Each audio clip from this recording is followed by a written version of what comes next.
Welcome back, everyone. This is Melissa, and I am pleased once again to introduce you to my number one realtor for the state of Oklahoma, who happens to be my son, Edward J. We were on this once before, and it went off so well, we decided to do this again. So now that you know what he is to me, Edward, will you explain what you are to you? Okay, so yeah, I am in real estate, residential, commercial. I've been in real estate since 2018. For the state of Oklahoma, our office is out of Owasso. I'm with the Cowan and Co. Realty Group. We are part of the Keller Williams Realty Premier family here in Owasso. So, yep, this is what I do. Okay.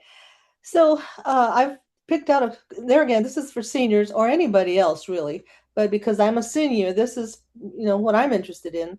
And I wrote down several things. So based on what I have, this is how we are going to do this meeting, okay? So the first thing, when you're choosing a realtor, you meaning a senior like myself, when choosing a realtor, what should seniors look for to make sure that the realtor has their best interest in mind and not just try to take advantage for a quick Right. sale? So, What's okay, your and communication on that? okay, so and that's for anybody, right? But particularly towards seniors, this might be your um, the family home that you've lived in forever. Maybe you're downsizing, you're moving, maybe you're going to move out of state, you're going to retire somewhere else. So you want to make sure that when you find somebody, there's certain things you need to look for. And one of the big things is communication. Not everybody communicates in the right way. So you want to make sure that when you find somebody, find the right realtor, I'm more than happy to help, of course. Want to have a basic understanding of how we're going to communicate. So uh, be patient, right? That's one of the big things because maybe this house, you've been in the house over 20, 30, 40 years and haven't been in the real estate market. So we want to have a clear, concise direction on how we want to promote the property for to put it on the market. Communication is very, very, very important. We want to make sure that we're either going to call, we're going to text, email, or it's in person. A lot of times, if I'm more than happy to go to somebody's home and go over contracts, go over how things are going to be taken care of. Uh, if you prefer phone calls, that's great. We can do a conference call or just emails. It's about the client. It's about the customer. What is going to make them comfortable trusting you with one of the biggest asset purchases that they've had, and want to make sure that they're taken care of. So that's one particular part of it.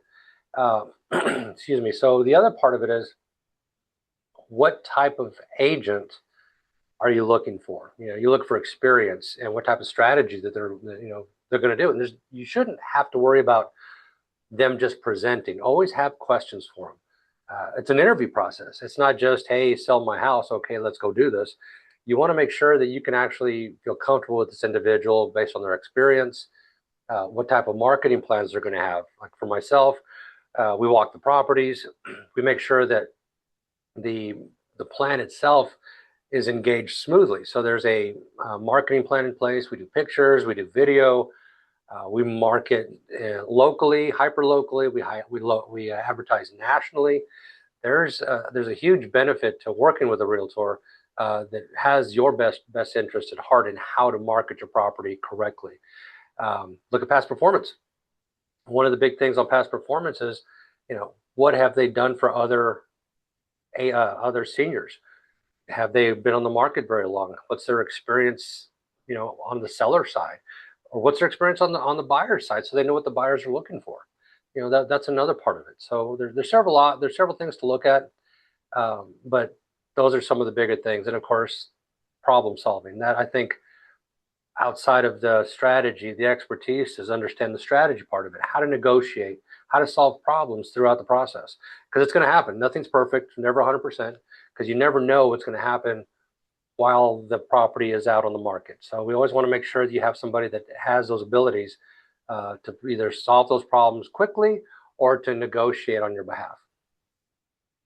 Okay, so this little episode right here, that's probably like about a 5-minute speech on something that would take maybe 5 months, correct?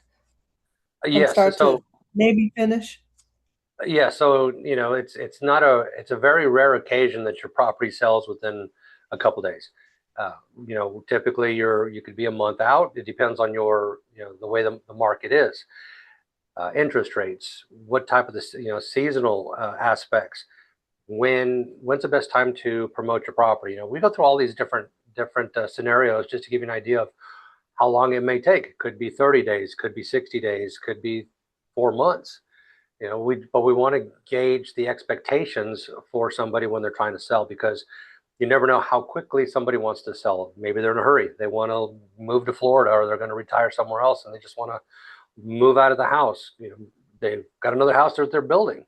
Maybe they need those funds to complete the build out. You never know. So we want to make sure that there's a strategy in place to minimize the risk, if they're trying to go somewhere else, but then also understand that it may take longer than expected depending on the market. So let's say, for example, in the fall, and you've got a nice, beautiful yard. Of course, everything's dying off because it's fall.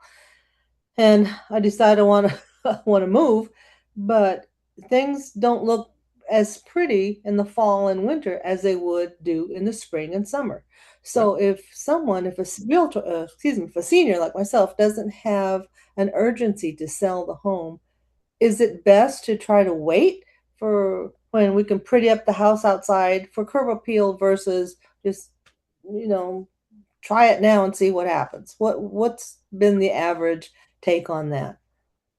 So again, there's a risk assessment based on how soon do you want to sell your home. Yes.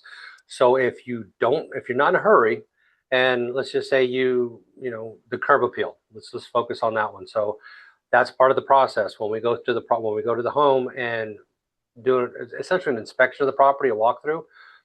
We're going to look at it and go, okay, maybe it needs paint, maybe the grass needs to be cut, maybe the weeds need to be pulled, flower beds need to be taken care of. That's the curb appeal that we look for. Now, granted, homes are going to buy and sell throughout the year, whether it's spring, summer, winter, fall. They're going to be out. They're going to be on sale. I mean, that's just the market. It's not a. They don't stop selling because it's fall. They don't stop selling because it's winter. But we do take that in Mm. consideration if the client is saying maybe we should wait. Totally up to the client, and we give them options and understand the process. Maybe it's better if you feel you need to wait. That's going to be your decision, but we explain the process as to why.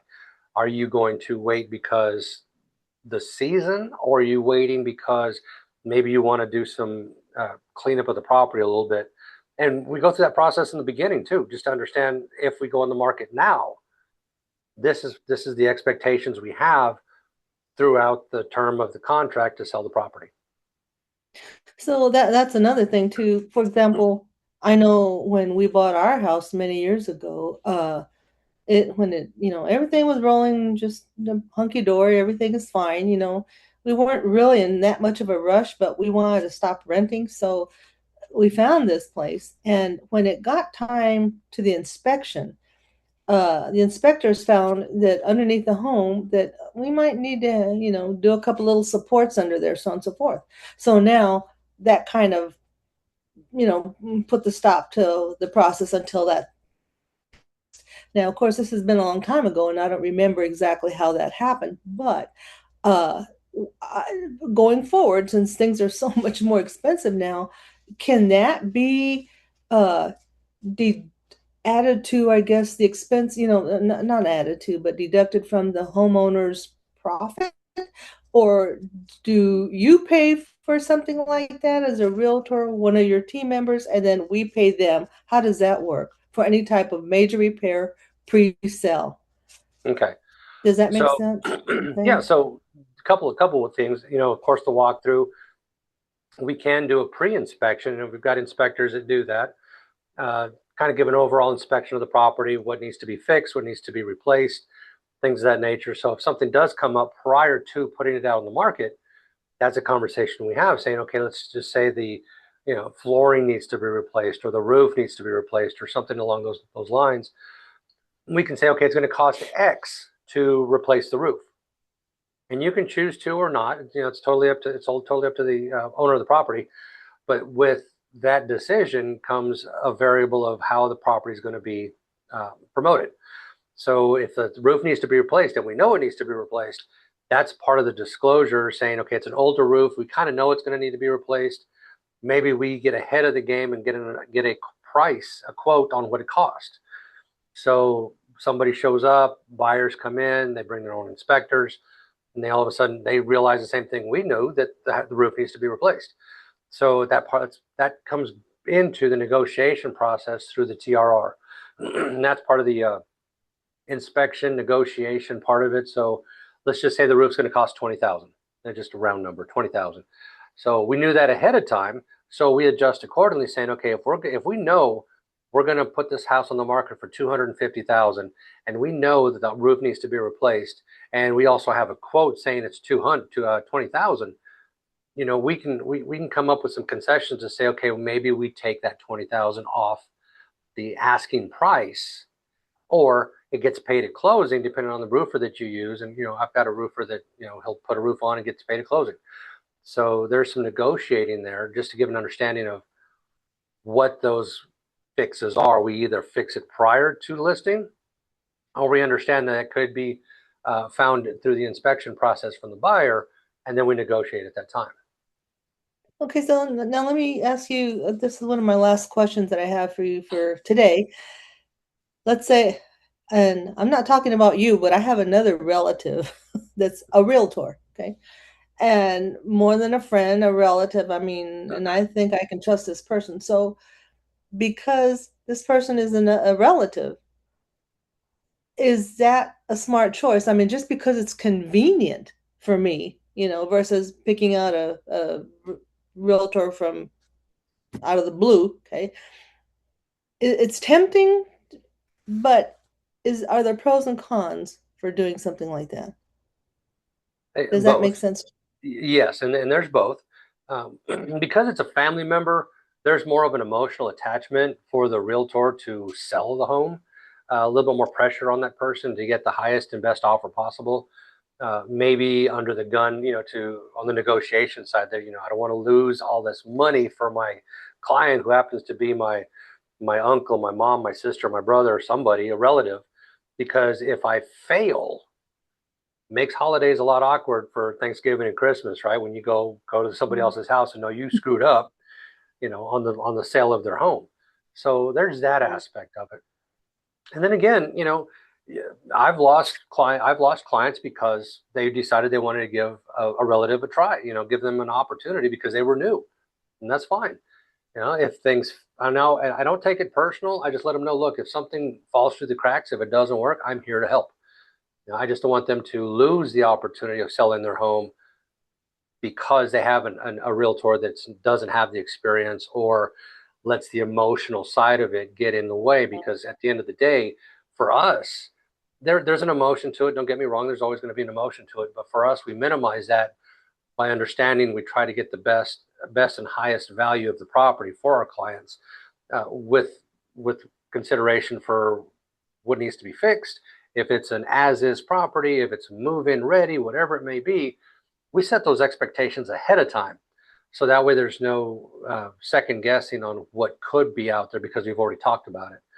And I just think it's, yes, by all means, if you have a relative and you feel you want to give them an opportunity, uh, interview them as well. Because at the end of the day, we're all friends and family till money gets involved, and then I've seen them go south really fast. It makes it can damage, family relationships if it's not done correctly. So yes, you Yeah, can, that but be cognizant of the decisions that you're making. you don't want seller's remorse after the fact, correct? It's a family member at Well, Thanksgiving. yeah, it becomes sellers and family remorse when why did I let him or her, Yeah. sell my home? Now they're showing up for Thanksgiving and I really don't want to talk to them. It That's when makes you don't let them in.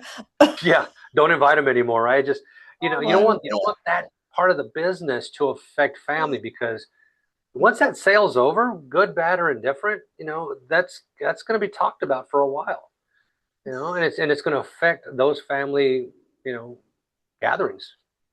You good, know, bad, and or the thing different. is, Just if be they ever careful. want to sell, they want ever want to sell the house that they're in and move someplace else, there would be an underlying guilt, like, gee, I need to give them another shot at it versus, forget this, I'll just go with somebody else, right? That's what I But would say.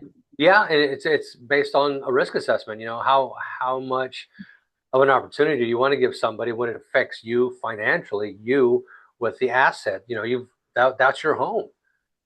Do you really want to give that person another shot at another property because hey, they kind of screwed up a little bit. It was their first time. You know, when we're talking possibly tens of thousands of dollars lost, you know, that's a big gamble. You know, especially if that's the biggest asset that you have. You know, really think about it before you give them another shot. Yeah. And of course, all of this conversation has pretty much been based on residential. Now, if there is a senior who has a business, of course, the basics are there, but that's a whole nother monster. So maybe one day when we have 4 hours to talk about that, you can, not me. Yeah. Yeah.